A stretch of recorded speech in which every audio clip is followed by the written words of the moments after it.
പോലീസിനെതിരെ ഗുരുതര ആരോപണവുമായി മലപ്പുറത്തെ പോക്സോ കേസ് അതിജീവിതയുടെ പിതാവ് 12-കാരിയായ മകളെ പീഡിപ്പിച്ച അമ്മയുടെ സുഹൃത്തിനെതിരെ കേസെടുത്തിട്ടും അറസ്റ്റ് ചെയ്തില്ലെന്നാണ് പരാതി. കൊണ്ടോട്ടി സ്വദേശിയായ ആഷിഖിനെ സംരക്ഷിക്കാനാണ് കോഴിക്കോട് മെഡിക്കൽ കോളേജ് പോലീസ് ശ്രമിക്കുന്നതെന്ന് അതിജീവിതയുടെ പിതാവ് റിപ്പോർട്ടറിനോട് പറഞ്ഞു. സ്റ്റേഷനിലേക്ക് വിളിച്ചു വരുത്തി പെൺകുട്ടിയെ അപമാനിച്ചുവെന്നും പിതാവ് വെളിപ്പെടുത്തി. Report big breaking. മലപ്പുറം തിരൂരിലെ 12-കാരിയെ മാതാവിന്റെ ആൺസുഹൃത്ത് വിവിധയിടങ്ങളിൽ കൊണ്ടുപോയി ലൈംഗികമായി പീഡിപ്പിച്ചെന്നാണ് പിതാവ് കോഴിക്കോട് മെഡിക്കൽ കോളേജ് പോലീസ് സ്റ്റേഷനിൽ നൽകിയ പരാതി. കഴിഞ്ഞ ജനുവരിയിലാണ് കേസിനാസ്പദമായ സംഭവങ്ങൾ നടന്നത്. വയനാട്ടിലെ റിസോർട്ടിലും കോഴിക്കോടും കൊണ്ടുപോയി പ്രതി ഉപദ്രവിച്ചെന്നാണ് അതിജീവിതയുടെ വെളിപ്പെടുത്തൽ.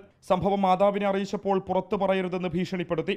ഉപ്പയെ മയക്കുമരുന്ന് കേസിൽ കൊടുക്കുമെന്ന് പറഞ്ഞു. അങ്കിളിന് പിഴവ് പറ്റിയതാകുമെന്നും കേസെടുക്കണോ എന്ന് പോലീസ് ചോദിച്ചെന്നും കുട്ടി വെളിപ്പെടുത്തി. ഒരാഴ്ച മുൻപ് പോക്സോ വകുപ്പ് പ്രകാരം കേസെടുത്ത പോലീസ് തുടർ നടപടികൾ സ്വീകരിക്കുന്നില്ലെന്ന് പിതാവ് ആരോപിച്ചു. പോലീസ് പറഞ്ഞത് ഇപ്പോൾ വയനാട് ഒരു സംഭവം ഉണ്ടായിട്ടുണ്ട്. വയനാട് റിസോർട്ടിൽ കൊണ്ടുപോയത് അത് കുട്ടിക്ക് അറിയാത്തതിൻ്റെ പേരിൽ, കാണിച്ചു കൊടുക്കാൻ കഴിയാത്തതിൻ്റെ പേരിൽ അതിൽ കേസെടുക്കാൻ കഴിയില്ലെന്നാണ് അവർ പറഞ്ഞത്. കേസെടുക്കുന്നില്ല. തങ്ങൾ പ്രതി എന്ന രീതിയിലുള്ള പെരുമാറ്റമാണ് പോലീസ് സ്റ്റേഷനിൽ നിന്നുണ്ടായത്. പ്രതിയെ സംരക്ഷിക്കാനാണ് പോലീസിന്റെ നീക്കമെന്നും പിതാവ് പറഞ്ഞു. കുട്ടീനെ വല്ലാതെ ഹരാസ് ചെയ്യുന്ന രീതിക്കാണ് അത്. SHOൻ്റെ മുമ്പിലും ഈ ലേഡീസ് മാഡത്തിൻ്റെ മുമ്പിൽ വെച്ചു കുട്ടീനെ വളരെയധികം ബുദ്ധിമുട്ടുന്ന രീതിയിലാണ് ഇവർ ക്വസ്റ്റ്യൻ ചെയ്യുക. ചുരുക്കി പറഞ്ഞാൽ സ്റ്റേഷനിൽ പോയി ഞങ്ങൾ പ്രതി എന്ന രീതിയിലുള്ള ഒരു അനുഭവമാണ് കോഴിക്കോട് സ്റ്റേഷനിൽ നിന്ന് ഞങ്ങൾക്കുണ്ടായത്. എൻ്റെ മനസ്സിലെന്ന് വെച്ചാൽ ഞാൻ അറിഞ്ഞിടത്തോളം ഈ ആഷിഖ് എന്ന് പറഞ്ഞ വ്യക്തി ഉന്നതനായ ഒരു വ്യക്തിയാണ്.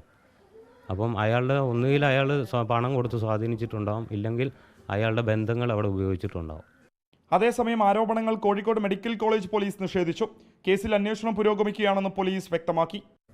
പഠനത്തിനുൾപ്പെടെ മികവ് പുലർത്തിയിരുന്ന ഒരു കുട്ടിക്കുണ്ടായ ദുരനുഭവം, അതിനെ തുടർന്ന് കുടുംബം നൽകിയ പരാതിയിൽ ഇപ്പോഴും പോലീസ് തുടർ നടപടി സ്വീകരിക്കാത്തതിനെതിരെയാണ് കുടുംബം ഇപ്പോൾ പരാതിയുമായി വീണ്ടും രംഗത്ത് വന്നിരിക്കുന്നത്. പോക്സോ കേസ് രജിസ്റ്റർ ചെയ്ത സംഭവത്തിൽ ഇതുവരെ പ്രതികളെ അറസ്റ്റ് ചെയ്യാൻ പോലും പോലീസിന് സാധിച്ചിട്ടില്ല എന്നുള്ളത് വസ്തുതയായി നമുക്ക് മുന്നിലുണ്ട്. വീഡിയോ ജേർണലിസ്റ്റ് വിജിത് തൂർക്കടവിനൊപ്പം reporter Mubashir P Akbar. In reporter, Tirur.